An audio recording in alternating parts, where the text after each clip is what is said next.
Welcome back, YouTube. So, coming off of the news to yesterday, we are seeing a rally here in the major markets, specifically like SPY and some of the overall baskets to give you like an indicator of what's going on in the economy. And this is pretty much to answer the question. People are saying that, okay, is this student loan program going to be inflationary? And you can't get around, regardless of if the people are receiving the money directly or it's going to a program for like a relief, like with student loans, it still is inflationary. Regardless of where the money goes, it still has to be created. It creates this temporary, like this imbalance, and it has to be paid for some kind of way. So, technically speaking, yes, this is inflationary. But the biggest thing is, and I believe when we take a look here at the chart, you're going to see a spike or literally just a trend reversal because the SPY and stuff like that has been literally tanking over the last few days.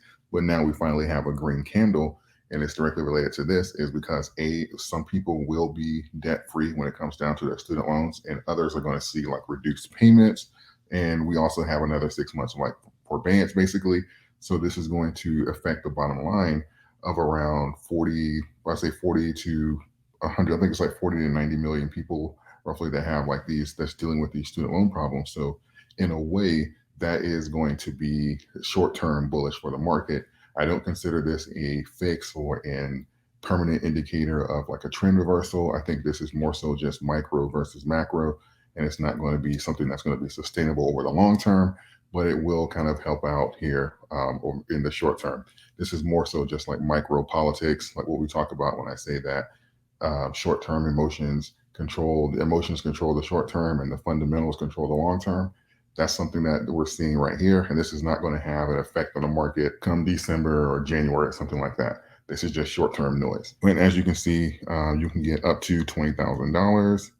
I think 10,000 if you borrow the money, and if it was 20,000 if it's like a Pell Grant.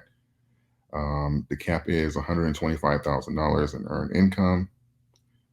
And if you are in a joint household, obviously 250,000 will be. But overall, if you have some form of debt, as long as it's not private, you will benefit from this overall. And let's take a look here at the chart to see what the SPY has been doing. I'm gonna go over here to SPY.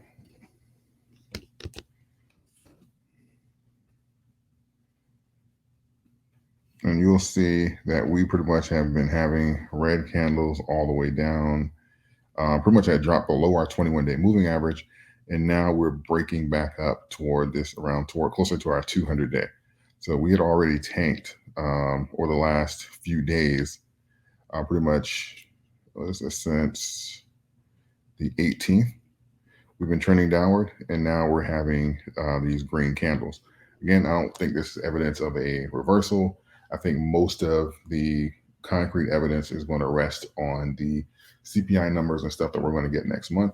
And that'll kind of give us a general idea to see how we're handling inflation, if any additional action will be needed. And yes, I know that we're talking about student loans causing additional inflation, even though the Fed is trying to combat inflation. That's a topic for another video. But you'll see on some of the indexes and stuff that the fear of inflation has in fact spiked, because this is, in a way, instead of everybody getting like a $600 stimulus check, when you start saying $10,000 and $20,000, this can certainly have an effect, a much greater effect on inflation than even what we've seen with COVID. So this is going to be very interesting to see how the markets respond here, especially with projections over the next year or two. But this certainly has a great opportunity here to be inflationary here in the short term. So that's all I have, not an indicator of short and long term, but just some short term noise here. So if you had a negative position against the market, you do not have, in my opinion, evidence of a reversal here. But the next few days can certainly be green and looking like the contrary. But ultimately, the macros will take over control again, because you cannot keep supporting the economy off of stimulus or positive news here when the macros are saying otherwise. That's all I have for this market update. I will see you guys later tonight. Subscribe for more. Check out the additional videos on the channel, and I will see you in the next one.